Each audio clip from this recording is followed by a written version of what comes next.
तर नमस्कार मित्रांनो, आज काही कारणास्तव गंगाखेडला जायचं होतं, तर गंगाखेडकडे मी निघालेलो.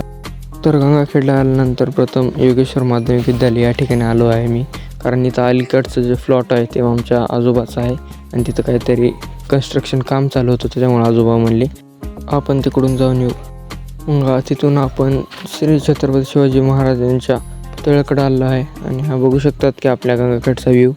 तिथून पुढे मग आपल्याला काही पिशव्या घ्यायच्या होत्या, कारण आपली गव्हाची गाळणी करायची होती.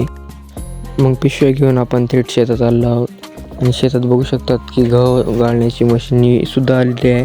तर आपण मग आपलं टोपलं घेऊन आपण निघूयात आपल्या ढिगाकडे. मग हा आहे आपला छोटासा गव्हाचा ढीग, जो की आपल्याला आज गाळायचा आहे.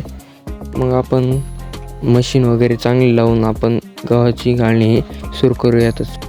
ट्रॅक्टर हे बरोबर लावलेलं आहे, आपण बघू शकतात. मग हे सुरू केलेले आहे. मग थोड्याच वेळ आपले गहू जे आहे ते झालेलं आहे. ते 8 कट्टे आपले पूर्ण झालेले आहेत आणि हा आहे आमच्या शेतातून संध्याकाळचा सनसेट.